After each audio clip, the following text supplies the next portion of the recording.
మహాభారతం ఎందుకు తెలుసుకోవాలి? మన పిల్లలకు మహాభారతం ఎందుకు చెప్పాలి?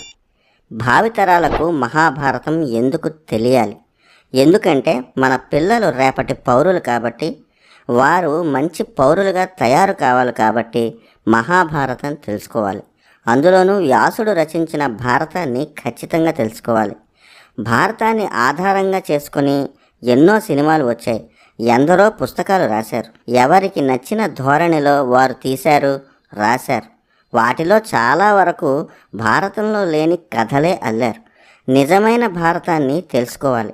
భారతాన్ని మించిన పర్సనాలిటీ డెవలప్మెంట్ పాఠం లేదు. భారతాన్ని మించిన మేనేజ్మెంట్ స్కిల్స్ లేవు. భారతం ఆత్మను మనం తెలుసుకోవాలి. అది మనం మన పిల్లలకు చెప్పగలగాలి. నా పేరు సతీష్ కొత్తూరి. జర్నలిజంలో 20 ఏళ్లుగా ఉన్నాను. వేదాలు, ఉపనిషత్తులు, ఇతిహాసాల మీద ఉన్న ఆసక్తి కారణంగా పరిశోధనలు చేస్తున్నాను. వ్యాస భారతాన్ని అత్యంత సులభమైన భాషలో పిల్లలకు కూడా అర్థమయ్యేలా చందమామ కథల్లా చెప్పాలన్న నా ప్రయత్నం మీకు నచ్చుతుందనే అనుకుంటున్నాను. భారతాన్ని రాసింది వ్యాసుడు. ఇది అందరికీ తెలిసిందే. వ్యాసుడు రాసిన భారతాన్ని ఆయన శిష్యులు దేశమంతా ప్రచారం చేస్తే విన్న పండితులకు, సామాన్యులకు వచ్చిన సందేహాలకు సమాధానాలు కలుపుతూ పోతే 1,00,000 శ్లోకాలు దాటిపోయింది. నిజానికి మహాభారతంలో వ్యాసుడు రచించిన లేదా దర్శించిన శ్లోకాలు 8,800. భారతదేశంలో కొలువైన స్వర్గం హిమాలయాలు. ఆ హిమాలయాల ప్రాంతంలో సరస్వతీ నదీ తీరంలో వ్యాసుడు మహాభారతాన్ని రచించాడు. వ్యాసుడు మొదట రాసిన భారతానికి అసలు పేరు జయ. వ్యాసుడు భారతం ఎందుకు రచించాడు? వేద సాహిత్యాన్ని 4 సులువైన భాగాలుగా విభజించాడు వ్యాసుడు. అందుకే వేదవ్యాసుడు అయ్యాడు. ఆ వేదాల్లో ఉన్నది సామాన్యుల వరకు చేరదేమో అన్న అనుమానంతో ఆ వేదాల్లో ఉన్న తత్వాన్ని ఉపనిషత్తుల్లో రచించాడు. ఇంకా సులువుగా వేదాల్లో ఉన్న అసలు విషయం అందరికీ చేరాలన్న ఉద్దేశంతో 18 పురాణాలను రచించాడు. ఆ పురాణాల్లో ఉన్న విషయాలను, వేదాల్లో ఉన్న మంచి చెడుని, అప్పటి సాంకేతికతను రంగరించి ద్వాపరయుగంలో జరిగిన చరిత్రను కలిపి మహాభారతం అనే ఇతిహాసాన్ని రచించాడు. అంటే మహాభారతం చదివితే వేదాల్లో ఉన్న ముఖ్యమైన విషయాలన్నిటినీ తెలుసుకున్నట్టే. అందుకు వ్యాసుడు మహాభారతాన్ని రచించాడు. వ్యాసుడికి మహాభారతం అంతా తన ఆలోచనల్లో కనిపిస్తుంది. కానీ ఆయన చెప్పే వేగానికి అనుగుణంగా రాసే మహానుభావుడు కావాలి. అప్పుడే వేదవ్యాసుడు మన విఘ్నాలన్నీ తొలగించే గణపతిని ప్రార్థించాడు. నా భారతాన్ని మీరు రాయాలి స్వామి అని ప్రార్థించాడు. అయితే గణపతి కూడా ఒక షరతు పెట్టాడు. నేను రాస్తుంటాను, కానీ నువ్వు చెప్పడం ఆపకూడదు అని. అప్పుడు వ్యాసుడు కూడా తెలివిగా ఒక మెలిక పెట్టాడు. నేను చెప్తున్నప్పుడు మీరు అర్థం చేసుకొని రాయాలి అని. అప్పుడే కదా వ్యాసుడికి కొంచెం సమయం లభిస్తుంది. అలా వ్యాసుడు చెబుతూ ఉంటే శ్రీ గణపతి స్వామి వారు రాసిన అద్భుత గ్రంథం మహాభారతం. అలా మొత్తం 8,800 శ్లోకాలు వ్యాసుని మూల భారతంలో ఉంటాయి. అంటే వ్యాసుడు రచించిన భారతం మొదటి ప్రతిలో 8,800 శ్లోకాలు ఉండేవి. ఈ 8,800 శ్లోకాల భారతానికి జయం అని పేరు పెట్టారు వ్యాసుల వారు.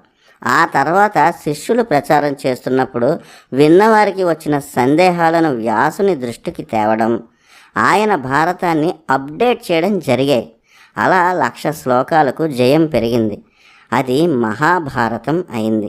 మహాభారతాన్ని చదివిన వారికి కొన్ని విషయాలు స్పష్టంగా అర్థమవుతాయి. మనిషి ఎలా బతకాలో పాండవుల చరిత్ర చెప్తుంది. మనిషి ఎలా బతకకూడదో కౌరవుల చరిత్ర చెప్తుంది. మనిషి సందర్భానికి తగ్గట్టు ఎలా ఉండాలో కృష్ణుడి చరిత్ర చెప్తుంది.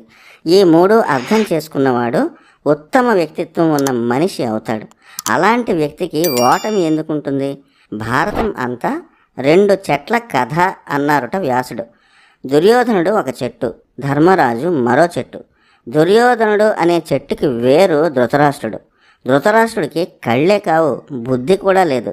భారతంలో విలన్ ఎవరంటే మనం దుర్యోధనుడు అని చెప్తాం, కానీ అసలు విలన్ ధృతరాష్ట్రుడే. తండ్రి ఎలా ఉండకూడదో తెలుసుకోవాలంటే ధృతరాష్ట్రుడి చరిత్ర చదివితే చాలు. అందువల్ల దుర్యోధనుడు అనే ఆ చెట్టుని అధర్మ వృక్షం అన్నారు వ్యాసుల వారు. ఇక ధర్మరాజు ధర్మమయమైన వృక్షం. ఆ వృక్షానికి భీముడు, అర్జునుడు, నకుల సహదేవులు కొమ్మలు, పళ్ళు, పూలు కూడా. మరి ఆ చెట్టుకి వేరు ఎవరు? ఒక వేరు కాదు, ఆ చెట్టుకి 3 వేర్లున్నాయి. ఒకరు కృష్ణ పరమాత్మ, సాక్షాత్తు దేవుడే వేరు అయినప్పుడు పాండవులు తప్ప ఇంకెవరు గెలుస్తారు? రెండవ వేరు వేదాలు, మూడవ వేరు వేదాన్ని పాటించేవారు. అంటే ధర్మాన్ని పాటించేవారంతా పాండవుల వెనుకే ఉన్నారు. అందుకే వ్యాసుల వారు భారతాన్ని 2 చెట్లతో పోల్చారు. భారతాన్ని కూడా ఉపనిషత్తుతో పోలుస్తారు పెద్దలు. ఎందుకంటే భారతదేశం అనగానే భగవద్గీత గుర్తొస్తుంది. ఆ భగవద్గీతకు మూలం భారతం కనుక అందుకే వేదంతో సమానమైనది మహాభారతం. భారతం గురించి ఎంతోమంది రాశారు. మహాభారతం క్యారెక్టర్ల మీద నడిచే నవల కాదు, మనిషి ఎలా బతకాలో చెప్పే గొప్ప దారి. మనలో ఉన్న కోపం, అహంకారం, అసూయ, ద్వేషమే పెద్ద శత్రువులు. వాటిని గెలిస్తే ప్రపంచాన్ని గెలిచినట్టే. అలా ఒక్కో వ్యక్తిత్వాన్ని ఒక్కో క్యారెక్టర్లో చూపించారు వ్యాసుల వారు. మహాభారతంలో ఎంతో జ్ఞానం ఉంది. యజ్ఞాలు, యాగాల గురించి ఉంటుంది, పశు వైద్యం గురించి ఉంటుంది, ఆయుర్వేదం, ధనుర్వేదం గురించి ఉంటుంది, శిల్పశాస్త్రం, పాకశాస్త్రం, ఇలా ఒకటి కాదు, వేదాల్లో ఉన్న అన్ని శాస్త్రాలు మహాభారతంలో కనిపిస్తాయి. జూదం ఆడితే సర్వనాశనం అయిపోతావని ఋగ్వేదంలో మంత్రాలు ఉంటాయి. అదే మహాభారతంలో ఉంటుంది. వ్యాసుల వారు భారతాన్ని 3 ఏళ్ల పాటు రచించారు. ప్రస్తుతం మన పిల్లల పాఠ్యపుస్తకాల్లో కనిపిస్తున్న చరిత్ర పిల్లల భవిష్యత్తుకి ఏ విధంగానూ పనికిరాదు. ఆ చరిత్రలో నేర్చుకోవడానికి కూడా ఏమీ లేదు. అసలైన భారతదేశం చరిత్రను రాయాల్సి వస్తే రామాయణం తలుపులు తెరుచుకొని మహాభారతం దారిలో వెళ్ళాలి. అప్పుడే అసలైన భారతదేశ చరిత్ర కనిపిస్తుంది. అందుకే మహాభారతాన్ని ముందు పెద్దలు తెలుసుకోవాలి. మన భారతాన్ని భావి తరాలకు తీసుకువెళ్దాం. మహాభారతాన్ని ఎవరికి మొదట చెప్పారు, ఎక్కడ చెప్పారు, ఎలా మహాభారత కావ్యం భారతదేశమంతా వినిపించింది, ఆది పర్వంలో ఉన్న ఆ విషయాలను ఇప్పుడు తెలుసుకుందాం. మహాభారతం 18 పర్వాలుగా విభజించి ఉంటుంది. 18 పర్వాలు అంటే 18 భాగాలు అనుకోవచ్చు. అందులో మొదటి పర్వం ఆది పర్వం. అక్కడి నుంచే మహాభారతం ప్రారంభం అవుతుంది. హస్తినాపురం కురు సామ్రాజ్యానికి రాజధాని. అభిమన్యుడు ఉత్తరాల కొడుకు పరీక్షిత్తు. పరీక్షిత్తు కొడుకు జనమేజయుడు. పరీక్షిత్తు తక్షకుడు అనే ఒక పాము వల్ల చనిపోయాడు. ఆ తర్వాత పరీక్షిత్తు కొడుకు జనమేజయుడు హస్తినాపురానికి చక్రవర్తి అయ్యాడు. పాము వల్ల తన తండ్రి మరణించాడని జనమేజయుడికి తెలిసింది. అందువల్ల అసలు ఈ ప్రపంచంలో పాములే ఉండకూడదని ఒక మహా సర్పయాగం మొదలుపెట్టాడు. యజ్ఞంలో ఎక్కడెక్కడి నుంచో పాములు వచ్చి నిప్పుల్లో పడిపోతున్నాయి. వ్యాస భారతంలో కొన్ని వందల రకాల పాముల గురించి వర్ణన ఉంది. ఈ యాగం గురించి తెలిసిన తక్షకుడు భయపడ్డాడు. ఆ తక్షకుడే పరీక్షిత్తు మహారాజుని చంపాడు. తక్షకుడు భయపడి ఇంద్రుడి దగ్గరికి వెళ్ళాడు, కాపాడాలని కోరాడు. సర్పయాగం దగ్గర తక్షకాయ స్వాహ అని మంత్రం పఠించారు. ఆ మంత్రానికి తక్షకుడు వచ్చి హోమంలో పడిపోవాలి.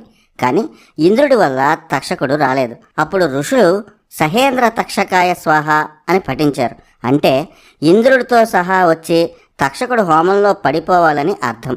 అప్పుడు ఇంద్రుడు కూడా భయపడ్డాడు. తక్షకుడిని వదిలేసి వెళ్ళిపోయాడు. అప్పుడు తక్షకుడు హోమంలో పడిపోవాలి, కానీ పడిపోలేదు. మధ్యలో ఒక గొప్ప మహర్షి తక్షకుడిని కాపాడాడు. ఆ గొప్ప మహర్షి పేరు ఆస్తికుడు. ఆస్తికుడు గురించి తెలుసుకుందాం. వాసుకి సర్పాలన్నిటికీ రాజు. అతను తన జాతి అయిన పాములను కాపాడుకుంటున్నాడు. ఈ సృష్టిలో మనుషులు ఒక్కరే కాదు, అన్ని జంతువులు, ప్రాణులు బతకాలి. అలా బతికితేనే ఆహార చక్రం బాగుండి అందరూ బాగుంటాం. అలా వాసుకి తన జాతిని రక్షించుకుంటున్నాడు. జరత్కారుడు అనే ఒక మహర్షి ఉండేవాడు. అతను సన్యాసం స్వీకరించాలని అనుకున్నాడు. కానీ అతను గృహస్థాశ్రమం అంటే పెళ్లి చేసుకోవాలని పెద్దలు ఆదేశించారు.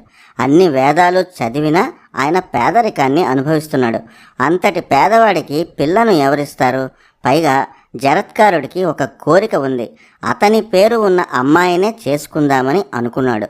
కానీ విచిత్రం, అలాంటి అమ్మాయే దొరికింది. సర్పాలకు రాజైన వాసుకి చెల్లెలి పేరు జరత్కారి. వాసుకి మహర్షి జరత్కారుడు జరత్కారికి పెళ్లి చేశాడు. వారిద్దరికీ పుట్టినవాడే ఆస్తికుడు. చిన్న వయసులోనే మహా తపస్విగా పేరు పొందాడు.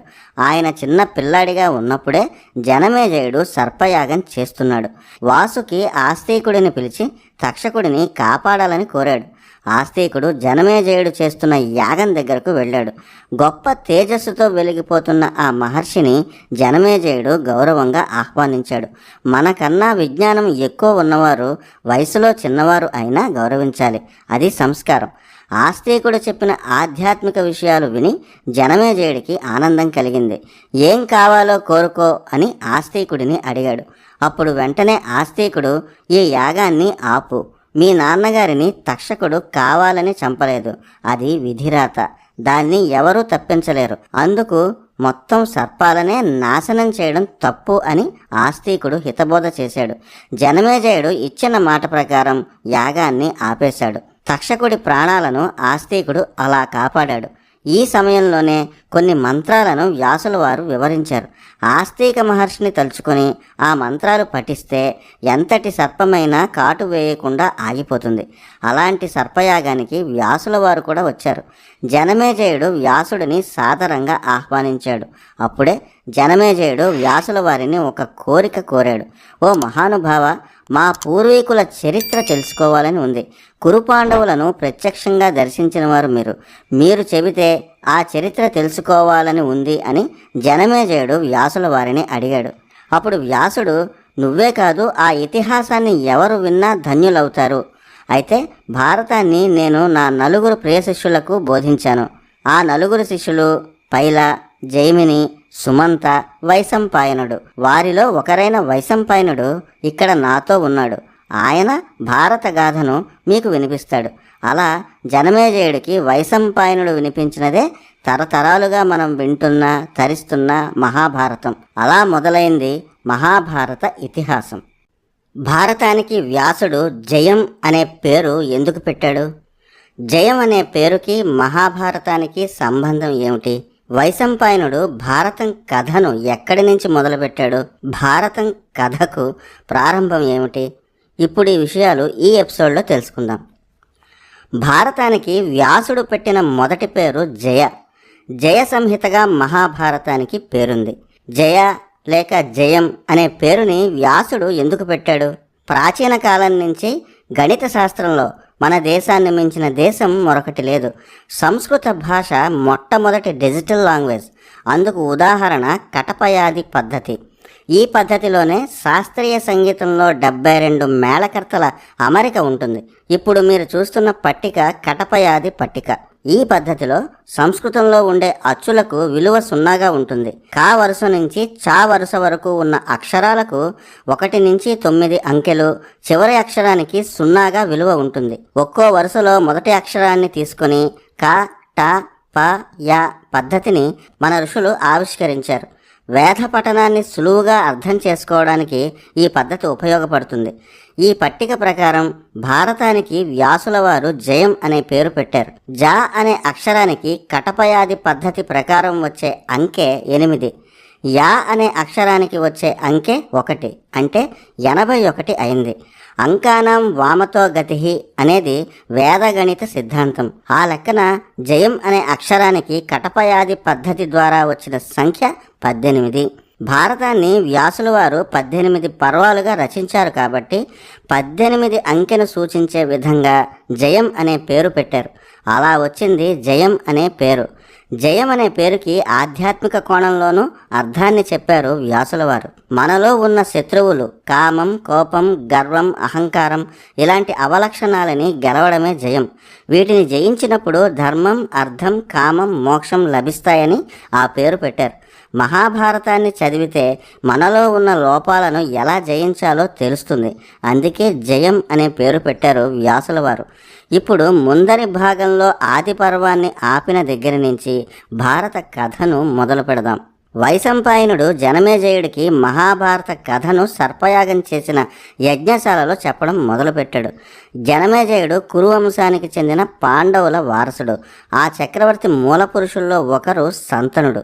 శాపవశాత్తు గంగ భూమి మీద మానవ స్త్రీగా అవతరించి సంతనుడిని వివాహం చేసుకుంది. తాను ఏం చేసినా అడగకూడదని, అడిగితే తాను వెళ్ళిపోతానని షరతు పెట్టింది. సంతనుడికి గంగకు 8 మంది పిల్లలు పుట్టారు. అయితే మొదటి 7 పిల్లలను పుట్టిన వెంటనే గంగ నదిలో వదిలేసి వచ్చేది. అడిగితే గంగ వెళ్ళిపోతుందని సంతనుడు సహించాడు. కానీ 8వ బిడ్డను కూడా గంగ నది దగ్గరకు తీసుకువెళ్తుంటే తట్టుకోలేక ఆపాడు. తన ఇష్టానికి విరుద్ధంగా ప్రవర్తించాడు కాబట్టి సంతనుడిని వదిలేసి గంగ వెళ్ళిపోయింది. వెళ్తూ వెళ్తూ 8వ బిడ్డను తాను తీసుకెళ్ళి అన్ని విద్యలు నేర్పి మళ్ళీ అప్పగిస్తానని చెప్పి గంగ సంతనుడిని వదిలేసి వెళ్ళింది. ఆ 8వ బిడ్డే మహాభారతంలో అత్యంత పరాక్రమవంతుడిగా భీష్ముడిగా ప్రఖ్యాతి చెందాడు. భీష్ముడి అసలు పేరు దేవవ్రతుడు. యుక్త వయసు నాటికి దేవవ్రతుడు అన్ని విద్యలు నేర్చుకుని సాటిలేని వీరుడయ్యాడు. పరశురాముడు అతని గురువు. అప్పుడు గంగ దేవవ్రతుడిని సంతనుడికి అప్పగించింది. సంతనుడు ఆనందంతో తన కొడుకుని హస్తినాపురానికి తీసుకువెళ్ళి యువరాజు పట్టాభిషేకం చేశాడు. చాలా కాలం దేవవ్రతుని పరిపాలనలో రాజ్యం అభివృద్ధి చెందింది. ఓసారి సంతనుడు గంగా తీరంలో విహరిస్తూ ఉండగా పడవ నడిపే సత్యవతి అనే యువతిని చూశాడు. ఆమెను పెళ్లి చేసుకోవాలని అనుకున్నాడు. తన తండ్రి దాసరాజుని అడగమని సత్యవతి సంతనుడికి చెప్పింది. సత్యవతి తండ్రి పేరు దాసరాజు. అతను అక్కడి జాలరులందరికీ రాజు. పిల్లను ఇమ్మని సంతనుడు దాసరాజుని కోరాడు. సత్యవతికి పుట్టిన పిల్లలు మాత్రమే రాజ్యానికి వారసులు కావాలని, అలా అయితేనే పిల్లను ఇస్తానని చెప్పాడు దాసరాజు. సంతనుడికి తన కొడుకు దేవవ్రతుడు గుర్తొచ్చాడు. దాసరాజు షరతుకి ఒప్పుకోలేదు. ఇంటికి వచ్చి సత్యవతి ధ్యాసతోనే ఒంటరిగా బాధతో గడిపాడు. అంతటి మహారాజుకి ఆ వయసులో పెళ్ళేంటని మనకు అనిపించవచ్చు. కానీ ఈ పెళ్ళే మహాభారత గాథకు కీలక మలుపు. అది విధిరాత. కాబట్టే సంతనుడికి ఆ వయసులో పెళ్లి గురించి ఆలోచన వచ్చింది. తండ్రి బాధను గమనించాడు దేవవ్రతుడు. సంతనుడి మంత్రి ద్వారా విషయాన్ని తెలుసుకున్నాడు. నేరుగా దాసరాజు దగ్గరికి వెళ్ళాడు. నువ్వు చెప్పినట్టే సత్యవతికి పుట్టిన వారే వారసులు అవుతారు. నేను కేవలం రాజ్య సంరక్షకుడిగా మాత్రమే ఉంటానని చెప్పాడు. అప్పుడు దాసరాజు సత్యవతి గురించి చెప్పాడు. సత్యవతి చేది రాజ్యానికి చెందిన ఉపరిచర వసువు అనే రాజు కూతురు. క్షత్రియ కన్య. అనుకోని పరిస్థితుల్లో చేప గర్భాన ఆడబిడ్డ మగబిడ్డ కవలులుగా జన్మించారు. ఆడబిడ్డను దాసరాజు పెంచుకున్నాడు.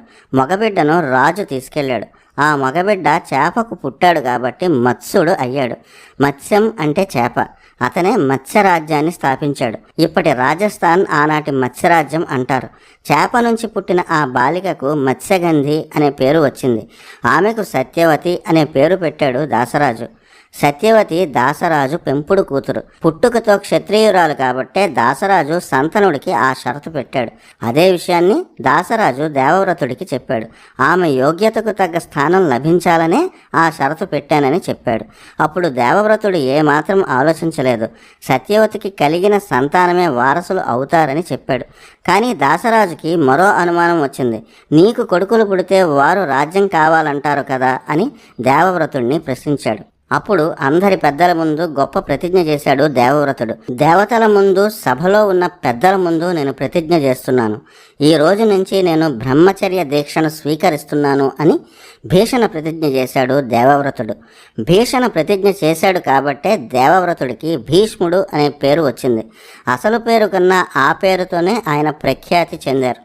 ఇక్కడ భీష్ముడి చరిత్ర గురించి చెప్పుకోవాలి. పూర్వజన్మలో భీష్ముడు ఒక వసువు. గంధర్వులు, యక్షులలాగే వసువులు కూడా దేవలోకంలో ఒక జాతి. వారిలో 8 మంది వసువులు ఒకసారి భూలోకానికి విహారానికి వచ్చారు. వశిష్ఠ మహర్షి దగ్గర నందిని అనే గోవు ఉండేది. ఆ గోవు కోరిన కోరికలన్నీ తీర్చే కామధేనువు. ఆ గోవు మహత్యం చూసి వసువులు ఆ గోవుని దొంగిలించాలనుకున్నారు. వారిలో 8వ వసువు ఆ పని చేశాడు. అప్పుడు వశిష్ఠుడు ఈ వసువులంతా భూమిపై జన్మిస్తారని శపించాడు. దానికి భయపడిన వసువులు వశిష్ఠ మహర్షిని క్షమాపణ కోరి శాప విమోచనం అడిగారు. మొదటి 7 వసువులు పుట్టిన వెంటనే మరణించి వారి లోకాన్ని చేరుకుంటారని, గోవును హింసించిన ఈ 8వ వసువు మాత్రం భూమి మీద చాలా కాలం బతికుంటాడని శపించాడు. అప్పటికే గంగకు కూడా భూమి మీద మానవకాంతగా కొన్నాళ్లు ఉంటుందన్న శాపం ఉంది. ఆమెను కలిసిన వసువులు గంగ తన గర్భంలో తమను మోసే విధంగా ప్రార్థించారు. అలా గంగ భూలోకంలోకి మానవకాంత రూపంలోకి వచ్చింది. అప్పుడే శంతనుడు ఆమెను చూసి మోహించడం, వివాహమాడడం, పిల్లలను నదిలో వదిలేయడం, దేవవ్రతుడు పుట్టడం, ఈ కథంతా ముందు చెప్పుకున్నదే. ఇది భీష్ముడి గత జన్మ వృత్తాంతం. అలా భీష్మ ప్రతిజ్ఞ చేశాక అప్పుడు దాసరాజు సత్యవతిని అప్పగించాడు. శంతనుడు సత్యవతిల పెళ్లి జరిగింది. సత్యవతి కూడా క్షత్రియ కన్యేనని భీష్ముడి ద్వారా శంతనుడు తెలుసుకున్నాడు. శంతనుడు సత్యవతికి 2 కొడుకులు పుట్టారు. వారు విచిత్రవీర్యుడు, చిత్రాంగదుడు. వాళ్ళు పుట్టిన కొంతకాలానికి శంతనుడు మరణించాడు. ఇక్కడితో ఆది పర్వంలో ఒక ఘట్టం ముగిసింది. చిత్రాంగుడికి యువరాజు పట్టాభిషేకం చేశారు. చిత్రాంగదుడు గొప్ప వీరుడు, కానీ తనను మించిన వారు లేరని అహంకారం. ఓసారి అడవిలో అతని పేరుతోనే ఉన్న ఓ గంధర్వుడు కనిపిస్తే గొడవ పెట్టుకున్నాడు. ఆ గంధర్వుడి చేతిలోనే చిత్రాంగదుడు మరణించాడు. ఇక మిగిలినది విచిత్రవీర్యుడు. ఇతను అంత సమర్థుడు కాదు. రాజ్యానికి వారసులు లేకపోతే అల్లకల్లోలం అయిపోతుంది. అందుకే విచిత్రవీర్యుడికి పెళ్లి చేయాలని భీష్ముడు సత్యవతి అనుకున్నారు. కాశీరాజుకు 3 కూతుళ్ళు. వారి పేర్లు అంబ, అంబిక, అంబాలిక. వారికి కాశీరాజు స్వయంవరం ప్రకటించాడు. భీష్ముడు ఆ స్వయంవరానికి వెళ్ళి అక్కడికి వచ్చిన రాజులందరినీ ఓడించి 3 అమ్మాయిలను హస్తినాపురానికి తీసుకెళ్ళిపోయాడు. ఆ 3ని విచిత్రవీర్యుడికి ఇచ్చి పెళ్లి చేయాలని అనుకున్నాడు. కానీ అంబ అప్పటికే సాల్వదేశ రాజుని ప్రేమించింది. స్వయంవరానికి వచ్చిన అతని మెడలో వరమాల వేయాలనుకుంది. ఈలోపే భీష్ముడు తీసుకొచ్చేశాడు. తన ప్రేమ కథను అంబ భీష్ముడికి చెప్పింది. ఆ విషయం చెప్పాక అంబను సాల్వరాజు దగ్గరికి పంపాడు. ఆ తర్వాత ఆ అంబే భీష్ముడి మరణానికి కారణమైన శిఖండిగా పుట్టింది. ఈ కథ ముందు ముందు వస్తుంది. అంబిక, అంబాలికలతో విచిత్రవీర్యుడి పెళ్లి జరిగింది. విచిత్రవీర్యుడు మితిమీరిన భోగాలతో రోగాలు తెచ్చుకున్నాడు. అతనికి క్షయవ్యాధి ఉందని వ్యాసభారతం చెప్తోంది. మొత్తానికి రోగాలతో పిల్లలు పుట్టకముందే విచిత్రవీర్యుడు చనిపోయాడు. సత్యవతి 2 కొడుకులు మరణించారు. సత్యవతి కొడుకులే వారసులని భీష్ముడు ప్రతిజ్ఞ చేసి కూర్చున్నాడు. ఇప్పుడు హస్తినాపురానికి రాజెవరు? అప్పుడు సత్యవతి భీష్ముడిని పిలిచింది. భీష్ముడిని పెళ్లి చేసుకుని పిల్లల్ని గని రాజ్యాన్ని రక్షించమని కోరింది. అంతవరకు భీష్ముడిని పాలించాలని కోరింది. కానీ భీష్ముడు ఒప్పుకోలేదు. తాను సత్యం తప్పేది లేదని భీష్ముంచు కూర్చున్నాడు. మరి ఇప్పుడు ఎలా అని ఆలోచించింది సత్యవతి. అప్పుడు పరిష్కారం కూడా భీష్ముడే చెప్పాడు. ఆ కాలం నాటి వీర్యదాన పద్ధతి అది. యోగ్యుడైన తపస్శాలి అయిన బ్రాహ్మణుడిని నియోగించి అంబిక, అంబాలికల ద్వారా సంతానాన్ని పొందవచ్చునని భీష్ముడు ఆ కాలం నాటి ధర్మాన్ని చెప్పాడు. ఇప్పటి వీర్యదాన పద్ధతి లాంటిదే ఆనాటి నియోగ పద్ధతి. భీష్ముడు ఏనాడు ధర్మం తప్పలేదు. ఆ కాలాల్లో అమలులో ఉన్న పద్ధతులనే పాటించారు. గొప్పవారు చేసే కొన్ని పనులు బయటకు చెడుగా కనిపించవచ్చు, కానీ వాటి వెనక ఎంతో ధర్మం ఉంటుంది. అలాంటి వాటిని ఆధ్యాత్మిక భాషలో ధర్మ సూక్ష్మాలు అంటారు. భీష్ముడి సలహా విని సత్యవతి తడబడుతూనే తన గతాన్ని చెప్పింది. తనకు పెద్ద కొడుకు ఉన్నాడని సత్యవతి చెప్పింది. ఓసారి వశిష్ఠ వంశానికి చెందిన గొప్ప ఋషి పరాశరుడు సత్యవతిని చూశాడు. ఆమెను మోహించాడు. తన కన్యత్వం చెడిపోతుందని సత్యవతి భయపడింది. కానీ పరాశరుడు ఆమె కన్యత్వం చెడిపోకుండా రమించాడు. వారికి పుట్టిన మహర్షే వ్యాసుడు. వ్యాసుడు తండ్రి పరాశరుడు, తల్లి సత్యవతి. వ్యాసుడే వేదాలను విభజించాడు, మహాభారతాన్ని రచించాడు. అలాంటి వ్యాసుడు గురించి సత్యవతి భీష్ముడికి చెప్పింది. సత్యవతి ఎప్పుడు తలుచుకుంటే అప్పుడు వ్యాసుడు ప్రత్యక్షం అవుతాడు. సత్యవతి వెంటనే వ్యాసుడిని తలుచుకుంది. ఆయన ప్రత్యక్షం అయ్యాడు. శంతనుడికి సత్యవతికి పుట్టిన పిల్లలు వ్యాసుడికి తమ్ముళ్లే అవుతారు. ఇక్కడ మనం ఈ కాలం దృష్టితో చూసి తప్పులు వెతికేస్తూ ఉంటాం. కలియుగంలో జరిగే తప్పుల కన్నా ఘోరమైన తప్పేది ద్వాపర యుగంలో జరగలేదని ఎప్పటికప్పుడు మనం గుర్తు చేసుకోవాలి. మహాభారతాన్ని రచించి వేదాలను విభజించిన వ్యాసుడికి తెలీదా ఏది తప్పో ఏది ఒప్పో? ఎన్ని వేదాలో తెలియని వారు కూడా చాలామంది ఉన్నారు. వారు కూడా మహాభారతాన్ని విమర్శించేస్తూ ఉంటారు. వ్యాసుడు లాంటి మహర్షులు దివ్యశక్తులు ఉన్నవారు. ప్రేమగా కొడుకుని దగ్గరకు తీసుకుంది సత్యవతి. తనను పిలిచిన కారణమేంటో అడిగాడు వ్యాసుడు. సత్యవతి తన మనసులో మాట వ్యాసుడికి చెప్పింది. వ్యాసుడు ముందే తన గురించి చెప్పాడు. తాను తలుచుకుంటే అద్భుత తేజస్సు కలిగిన కొడుకులను ఇవ్వగలనని, కానీ తన తేజస్సుని భరించాలంటే అంబిక అంబాలిక కనీసం ఏడాది పాటు వ్రతం చేయాలని వ్యాసుడు చెప్పాడు. వ్రతం చేయకపోతే తన తేజస్సుని భరించలేరని వ్యాసుడు ముందే వివరంగా సత్యవతికి చెప్పాడు. కానీ ఏడాది పాటు వేచి చూసే సమయం లేదని, వారసులు లేరని తెలిస్తే రాజ్యంలో అరాచకం పెరుగుతుందని సత్యవతి చెప్పింది. ఏడాది వ్రతం అన్న నియమం పెట్టవద్దని సత్యవతి వ్యాసుడిని కోరింది. తపస్సు నుంచి నేరుగా వచ్చిన వ్యాసుని రూపం అప్పటికి వికృతంగా ఉంది. ఆ వికృత రూపాన్ని నీ కోడళ్ళు భరించగలరా అని వ్యాసుడు సత్యవతిని అడిగాడు. అలా భరించగలిగిన వారికి మంచి కొడుకులను ఇవ్వగలనని అన్నాడు. కోడలను శుచిగా స్నానం చేసి రమ్మన్నాడు వ్యాసుడు. అలాగే సత్యవతి ఏర్పాట్లు చేసింది. పెద్ద కోడలు అంబికను శుచిగా వ్యాసుడి దగ్గరకు పంపింది. అంబిక వ్యాసుడి రూపం చూసింది. నల్లగా ఉన్నాడు. ఎర్రగా జడలు కట్టిన జుట్టు, పొడుగు గడ్డం ఇవన్నీ చూసి భయంతో అంబిక కళ్ళు మూసుకుంది. బయటకు వచ్చిన వ్యాసుడు సత్యవతితో ఒక మాట చెప్పాడు. అమ్మా, అంబికకు మంచి సంతానం కలుగుతుంది. 10,000 ఏనుగుల బలం కలిగినవాడు, రాజర్షి అయినవాడు పుడతాడు. అతనికి 100 మంది పిల్లలు పుడతారు. కానీ అతని తల్లి చేసిన తప్పు వల్ల అంధుడై పుడతాడు, అంటే చూపు లేని కొడుకు పుడతాడని వ్యాసుడు చెప్పాడు. ఇప్పటి సైన్స్, సైకాలజీలు ఇలాంటి విషయాలు ఇప్పుడు కనిపెట్టాయి. కానీ మహాభారత కాలం నాటికే గర్భస్థ శిశువు ఆరోగ్య పరిస్థితులను కనిపెట్టారు. సంభోగ సమయంలో భార్యాభర్తల మానసిక పరిస్థితి ఎలా ఉంటుందో పిల్లల ఆరోగ్య పరిస్థితి కూడా అలానే ఉంటుంది. అంధుడు పుడతాడని వ్యాసుడు చెప్పేసరికి సత్యవతి బాధపడింది. ఈసారి రెండో కోడలు అంబాలికను పంపింది. వ్యాసుని రూపాన్ని చూడగానే ఆమె ముఖం తెల్లగా పారిపోయింది. భయం చేత తెల్లగా పాలిపోయిన ముఖంతో వ్యాసుడి తేజస్సుని అంబాలిక స్వీకరించింది. అందువల్ల ఆమెకు పుట్టేవాడు పాండువర్ణంతో పుడతాడని చెప్పాడు వ్యాసుడు. చాలామంది విశ్లేషించిన భారతాల్లో పాండురోగంతో పుట్టాడు కాబట్టి పాండురాజు అని పేరు పెట్టారని రాశారు. కానీ వ్యాస భారతంలో అలా లేదు. వ్యాస భారతం ప్రకారం పాండువర్ణం అంటే తెల్లని పాలిపోయిన రంగుతో పాండురాజు పుట్టాడు, అంతేగాని రోగంతో కాదు. అప్పటి నియమాల ప్రకారం అంధుడికి రాజ్యపాలన అధికారం లేదు. అలాగే రోగాలు ఉన్నవారికి కూడా రాజ్యపాలన అధికారం లేదు. అయినా పాండురాజు చక్రవర్తి అయ్యాడు. అందుకు అందరూ అంగీకరించారు. అంటే అతనికి ఉన్నది రోగం కాదు, పాండువర్ణమే అని రుజువు అవుతోంది. ఒకరు అంధుడిగా పుడతారని, మరొకరు పాండువర్ణంతో పుడతాడని వ్యాసుడు చెప్పాడు. ఏ లోపం లేని కొడుకు కావాలని సత్యవతి కోరుకుంది. అదే కోరిక వ్యాసుడిని కోరింది. అంబికకు అంధుడు పుడతాడు కాబట్టి ఆమెకు ఏ లోపాలు లేని కొడుకు పుడితే ఆమె సంతోషిస్తుందని సత్యవతి అనుకుంది.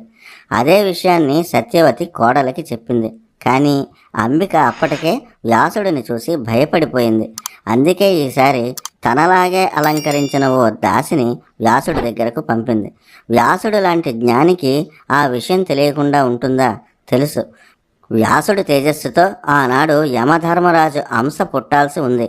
అంతా బాగుంటే అలాంటి కొడుకు అంబికకే పుట్టాలి. కానీ వచ్చిన దాసికే అలాంటి కొడుకును ప్రసాదించాడు వ్యాసుడు. అతనే విదురుడు. బయటకు వచ్చి అంబిక తన దాసిని పంపిందని, ఆమెకు ధర్మస్వరూపంతో కొడుకు పుడతాడని సత్యవతికి వ్యాసుడు చెప్పాడు. ఇక్కడే వ్యాసుడు విదురుడి పూర్వజన్మ వృత్తాంతం కూడా చెప్పాడు. ఒకప్పుడు మాండవ్యుడు అనే మహర్షి ఉండేవాడు. అతను ఓ అడవిలో తపస్సు చేసుకుంటున్నాడు. ఆ రాజ్యంలో దొంగలు పడ్డారు. రాజుగారి సొమ్ము దొంగలించిన దొంగలు భటులను చూసి ఆ మూటని అక్కడే తపస్సు చేసుకుంటున్న మాండవ్యుడి ముందు పడేశారు. ఆ ఋషి ముందు సొమ్ము కనిపించడంతో భటులు మాండవ్యుడిని రాజుగారి దగ్గరకు తీసుకెళ్లారు. అతనే నేరస్తుడని నమ్మి శిక్ష విధించారు. మాండవ్యుడికి శిక్ష వేశాక రాజ్యంలో అపశకునాలు కనిపించాయి. మాండవ్యుడిని శిక్షించడం తప్పని కొందరు ఋషులు రాజును హెచ్చరించారు. ఆ తర్వాత తప్పు తెలుసుకుని మాండవ్యుడిని రాజు క్షమించమని వేడుకున్నాడు. రాజుని శపించేంత శక్తి ఉన్నవాడు మాండవ్యుడు. కానీ నేనే ఏదో తప్పు చేసి ఉంటానని, అందుకే ఈ శిక్ష అనుభవించాను అని అనుకున్నాడు. అక్కడితో ఆగకుండా తన తపశ్శక్తితో యమధర్మరాజు లోకానికి వెళ్ళాడు. శిక్ష ఎక్కడ విధించినా వాటికి అధికారి యమధర్మరాజే. అందుకే తనను ఎందుకు శిక్షించావని యముడిని అడిగాడు మాండవ్యుడు.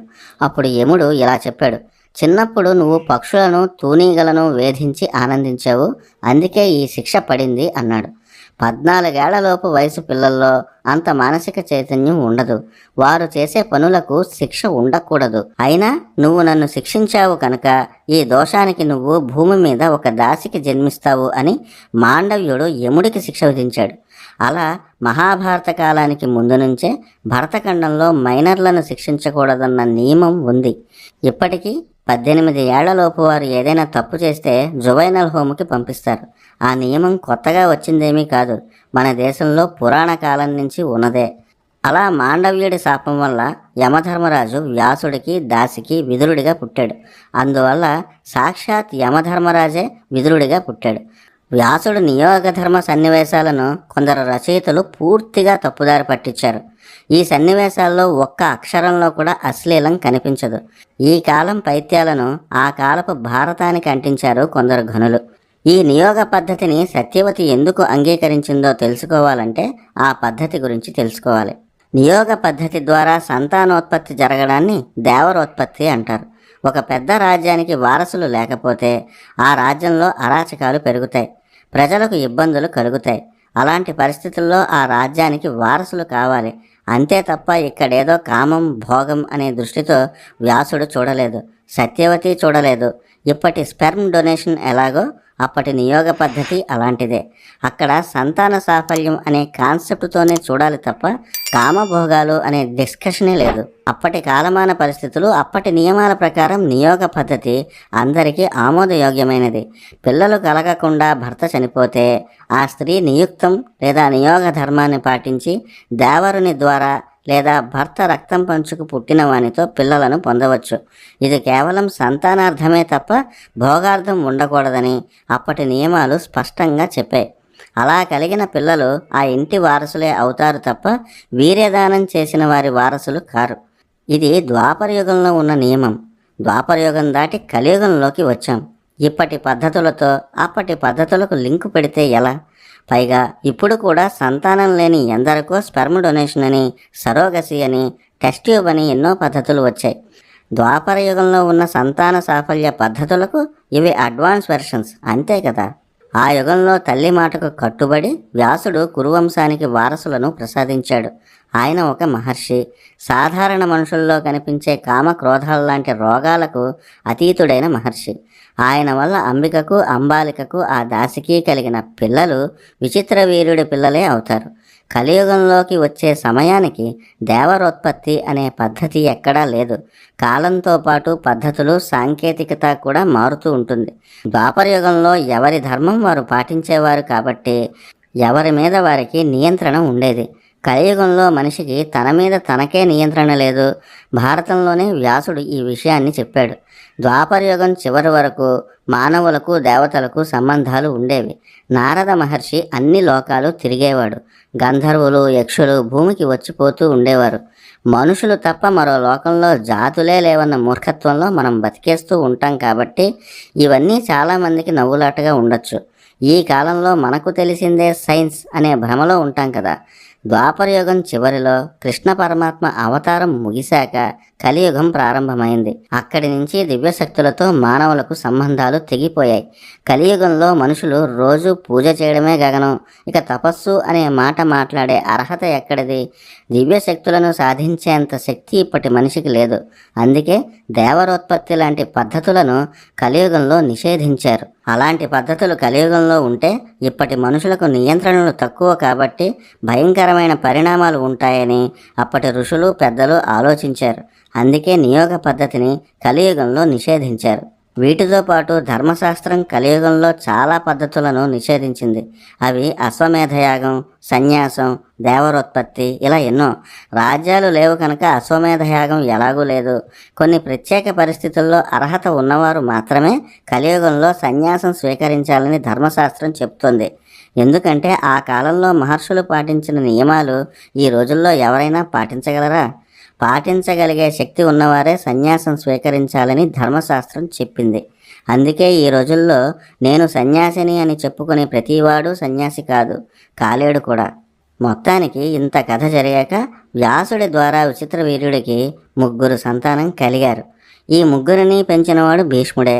వారి పేర్లు ధృతరాష్ట్రుడు, పాండురాజు, విదురుడు. అక్కడితో రాజ్యం కుదుటపడింది. వారిని పెంచుతూ భీష్ముడు రాజ్య పరిరక్షణ చేశాడు. అతని పాలనా పర్యవేక్షణలో హస్తినాపురం రాజ్యం సుభిక్షంగా మారింది. ప్రజలు ధర్మబద్ధంగా ఉన్నారు. అసలు ఈ కురు వంశానికి మూలం ఎవరు? భారతదేశానికి ఆ పేరు ఎందుకు వచ్చింది? ఈ చరిత్రకు మూలాలు భారతంలో ఉన్నాయి. ప్రతి భారతీయుడు తెలుసుకోవాల్సిన కథ ఇది. భారతంలో దుష్యంతుడి కథే భారతదేశ చరిత్రకు మూలం. ఒకప్పుడు ఇప్పుడున్న భారత ప్రాంతాన్ని దుష్యంతుడు ఏలుతున్నాడు. అతను ఓసారి అడవికి వెళ్ళాడు. అనుకోకుండా దారి తప్పాడు. అలసిపోయాడు. అప్పుడు దూరంగా ఓ అందమైన ఆశ్రమం కనిపించింది. అది కణ్వ మహర్షి ఆశ్రమం. అక్కడ అందాల రాశి శకుంతలను దుష్యంతుడు చూశాడు. విశ్వామిత్రకు మేనకకు పుట్టిన బిడ్డ శకుంతల. వారిద్దరూ ఆ బిడ్డను కణ్వ మహర్షి ఆశ్రమంలో వదిలేశారు. అది వేరే కథ. కణ్వ మహర్షి శకుంతలను పెంచారు. ఆ ఆశ్రమంలోకి వచ్చిన దుష్యంతుడు శకుంతలను చూసి మోహించాడు. కానీ దుష్యంతుడు క్షత్రియుడు. బ్రాహ్మణ కన్యను వివాహం ఆడవచ్చా అని ఆలోచించాడు. ఆ తర్వాత ఆమె విశ్వామిత్రుడి వల్ల పుట్టినది అని తెలుసుకున్నాడు. విశ్వామిత్రుడు క్షత్రియుడు. అందువల్ల శకుంతల క్షత్రియ కన్య. ఆ విషయం తెలుసుకున్నాక దుష్యంతుడు శకుంతలను గాంధర్వ వివాహం చేసుకున్నాడు. గాంధర్వ వివాహం అంటే ఎవరికీ చెప్పకుండా పెళ్లి చేసుకోవడం. త్వరలోనే అన్ని రాచమర్యాదలతో తీసుకెళ్తానని చెప్పి దుష్యంతుడు తన రాజ్యానికి వెళ్ళాడు. దుష్యంతుడు శకుంతలల వివాహం కణ్వ మహర్షికి తెలిసింది. తండ్రికి చెప్పకుండా పెళ్లి చేసుకున్నందుకు, ఆ మాట చెప్పేందుకు శకుంతల భయపడింది. అప్పటి ధర్మం ప్రకారం క్షత్రియులకు గాంధర్వ వివాహం ఆమోదయోగ్యమే. అందుకే శకుంతల చేసింది తప్పు కాదని చెప్పాడు కణ్వ మహర్షి. శకుంతల మనసు తేలిక పడింది. కొన్నాళ్లకు శకుంతలకు కొడుకు పుట్టాడు. అతనే భరతుడు. అతను పుట్టకతోనే అద్భుతమైన కళతో పుట్టాడు. పసి వయసులోనే సింహాలతో ఆడుకుంటున్న అతనికి సర్వదమనుడు అనే పేరు కూడా ఉంది. పెళ్ళయింది, కొడుకు పుట్టాడు. అయినా దుష్యంతుడు తనను తీసుకువెళ్ళడానికి రాలేదు. దుష్యంతుడు కోసం ఎదురు చూస్తూ శకుంతల బాధపడింది. కూతురు బాధను చూసి కణ్వ మహర్షి శకుంతలను దుష్యంతుడి దగ్గరికి పంపాడు. సభలోకి వచ్చిన శకుంతలను చూసి ఎవరు నువ్వు అని అడిగాడు దుష్యంతుడు. ఈ ప్రశ్నకు శకుంతలకు బాధ కలిగింది. ఎలా మర్చిపోయావు అని ప్రశ్నించింది శకుంతల. నీ వల్లే పుట్టాడు అని కొడుకును చూపించింది. అయినా సరే నువ్వెవరో నాకు తెలియదు అన్నాడు దుష్యంతుడు. పంచభూతాలు మన పెళ్లికి సాక్ష్యమని, విశ్వామిత్రుడు మేనకల కూతురునని శకుంతల దుష్యంతుడిపై ఆగ్రహం చూపించింది. అయినా దుష్యంతుడు చెలించలేదు. పైగా విశ్వామిత్రుడు మేనకలను హేళన చేశాడు. కన్నవారిని హేళన చేసేసరికి శకుంతలకు కోపం పెరిగింది. తనను స్వీకరించకపోతే అంతకన్నా మహాపాపం మరొకటి లేదని ఏడుస్తూ వెనుదిరిగింది శకుంతల. అప్పుడు ఆకాశవాణి పలికింది. దుష్యంత ఆమె నీ భార్య, అతను నీ కొడుకు అని ఆకాశవాణి చెప్పింది. అప్పుడు దుష్యంతుడు ఆమెను దగ్గరకు తీసుకున్నాడు. దుష్యంతుడికి శాపం ఉందని, అందువల్లే శకుంతలను మర్చిపోయాడని, ఏదో గుర్తు చూపిస్తే గుర్తు పట్టాడని ఒక కథ ఉంది. ఆ కథ వ్యాస భారతంలో లేనేలేదు. అది ఎవరో సృష్టించిన కథ. దుష్యంతుడు సభలో అలా ఎందుకు ప్రవర్తించాడో వ్యాస భారతంలో స్పష్టంగా ఉంది.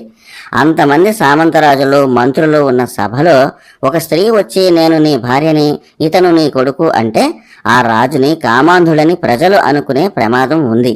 తాను రాచమర్యాదలతో తీసుకువెళ్తానని దుష్యంతుడు మాట ఇచ్చి తప్పాడు. అది నిజమే. ఆ విషయాన్ని సభలో చెప్తే అది అవమానమే. అందుకే ఏం చేయాలా అని సందిగ్ధంలో ఉన్న సమయంలోనే స్వయాన ఆకాశవాణి సమస్యను తీర్చింది. దేవతలే చెప్పిన తర్వాత ఇక ప్రజలకు తాను సమాధానం చెప్పాల్సిన అవసరం లేదు కనుక వెంటనే శకుంతలను స్వీకరించాడు.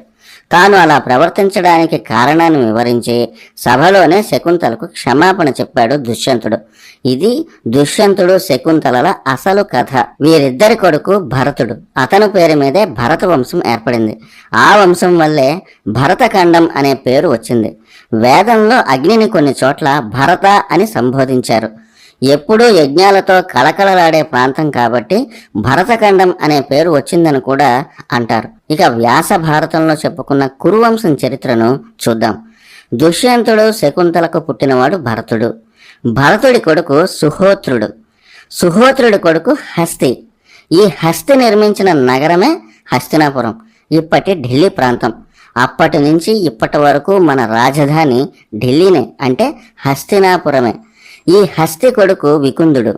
వికుందుడి తర్వాత అజమీనుడు పాలించాడు. ఆ తర్వాత సంవర్ణుడు హస్తినాపురానికి రాజయ్యాడు. సూర్యుడి అంశతో పుట్టిన తపతి భర్త సంవర్ణుడు. వారిద్దరికీ పుట్టినవాడు కురు. కురువంశానికి ఇతనే అసలైన మూలపురుషుడు. ఇతని పేరుతోనే కురువంశం వచ్చింది. కౌరవులు అనే పేరు రావడానికి కారణం కురు మహారాజే. కురు మహారాజు తర్వాత హస్తినాపురాన్ని ఏలిన గొప్ప చక్రవర్తుల్లో ఒకరు ప్రదీపుడు. ఇతను రాజర్షిగా ప్రసిద్ధి చెందాడు. చక్రవర్తి అయినా ఎక్కువగా తపస్సు చేసేవాడు. ఇతను కూడా రాముడిలాగా ఏకపత్ని వ్రతం స్వీకరించాడు. ఆయన గంగా నదీ తీరంలో తపస్సు చేసుకుంటున్న సమయంలోనే గంగ నుంచి అద్భుతమైన స్త్రీ బయటకు వచ్చింది. తపస్సులో ఉన్న ప్రదీపుడు ఒడిలో కూర్చుంది. అతని భుజం మీద చేయి వేసింది. ప్రదీపుడు ఒక్కసారిగా కళ్ళు తెరిచి చూశాడు. ఆ సౌందర్యరాశిని చూసి ఎవరని అడిగాడు.